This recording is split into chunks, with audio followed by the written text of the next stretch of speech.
We are back on the Now Morning Show, and it's time for one of our favorite segments called The Leaders of Now. And I'm going to be Skyping in to Jamaica to speak with Dominic Mills-Howell, who is an entrepreneur and a postgraduate of the Abdul Salam International Center for Theoretical Physics.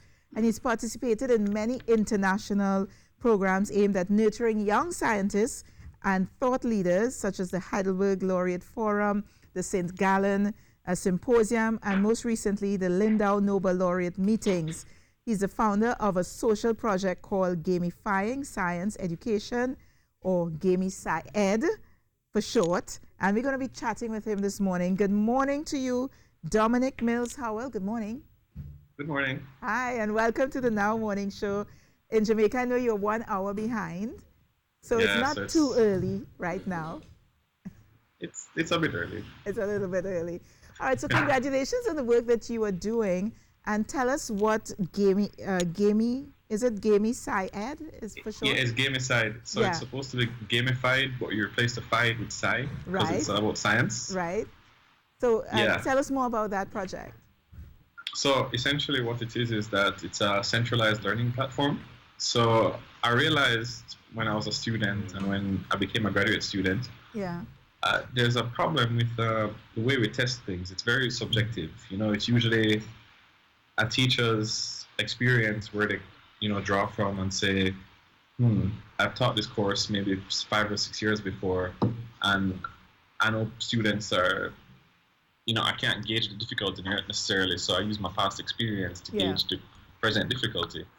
And I realized we could probably use, more contemporary techniques to kind of gauge this ourselves using like machine learning and artificial intelligence and those stuff and simple statistics. Mm-hmm. So I realized if we like reformatted testing in these ways and, made it fun, like gamified it, like made it like a game, then it would make, learning more engaging and people more receptive to different modes of learning. Right. And stuff like that.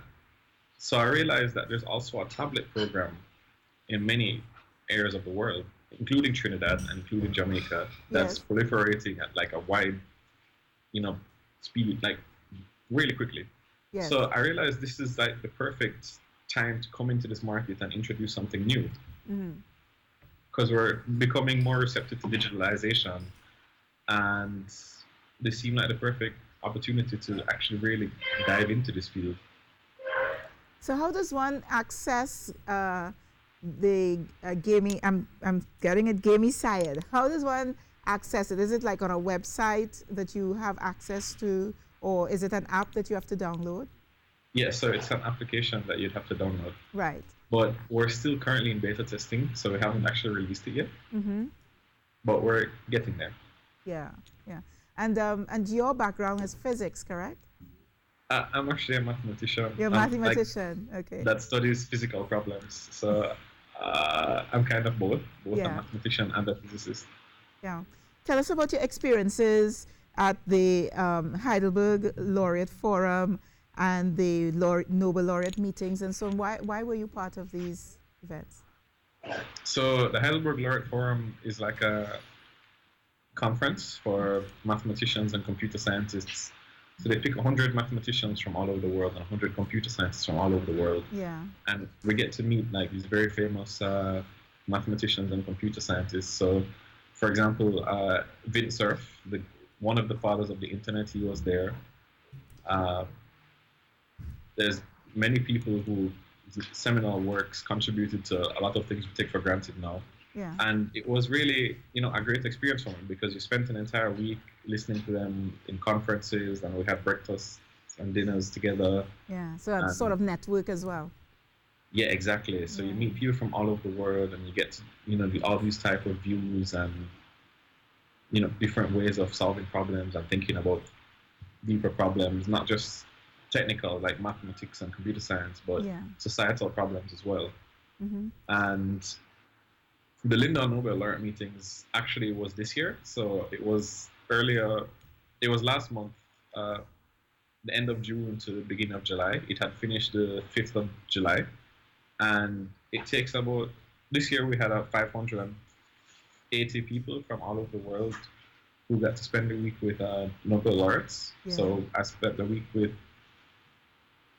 really talented people and Nobel Prize winners Yeah. in Linda, which is a small town by the Lake Constance, which is at the border of like Switzerland and Yeah. Germany and Austria. A wonderful place to be. So all of this knowledge, networking, and so on, how do you plan to take that back, bring that back to the Caribbean, and more specifically Jamaica?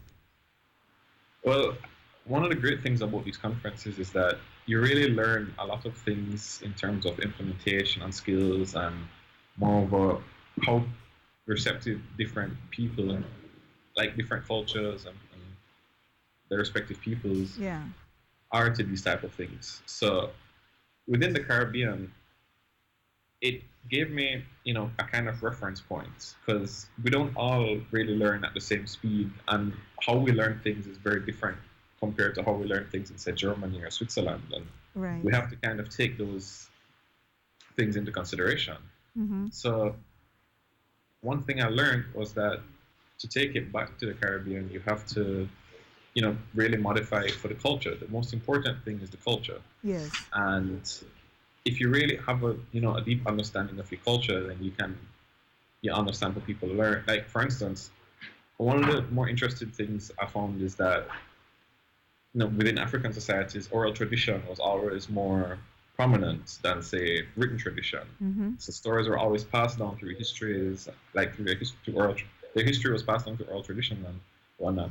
And one of my African friends had suggested that it's better to have something that's more, amenable to speaking and listening than, say, writing. Because, but if you're someone from, like, say, China, it's completely different. It's more about writing because the language demands that you have to memorize a lot and have to, be very good at remembering details. Yes. So culturally, that's an example. And for the Caribbean, I would say, it's a kind of mixed bag because being Caribbean means you're multicultural. You're from, in Jamaica, we say out of many one people. That's our national motto. Yeah. And it's true. We're all very diverse. Well, it's like that in Trinidad and Tobago as well.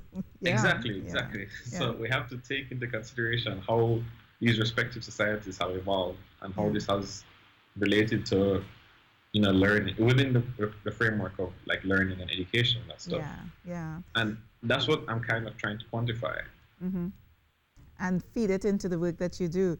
Well, Dominic, this segment is called Leaders of Now, and that's exactly what you are. I just want to get a little bit of you. What part of Jamaica are you from? Where did you go to school in Jamaica? Very quickly in our remaining moments. Okay, I'm from Kingston. I was born in St. Andrew. Right. But many people don't actually differentiate Kingston and St. Andrew because Kingston's quite small. So I went to Wilmer's Boys School. Wilmer's Boys, right opposite Wilmer's Girls. I know exactly where that is. Yeah. Yeah, it's the best school in Jamaica. I know they will all say that, but Campion College would tell you differently. Huh? They think they're like, and Jamaica College and so on. Yeah, I know the rivalry, right? So you went there. Come on, you can't listen to those other guys. Okay. You should listen to us. We're the most trustworthy. All right. Well, it was so nice chatting with you. And when you come down to Trinidad and Tobago, check us out here at TTT in studio, and maybe we can have a chat again. And congratulations on the work and all the achievement and everything that you've achieved so far. Yeah. Thank you. Thanks for having me. You're welcome. And that was Dominic Mills-Howell there live from Jamaica, our leader of Now.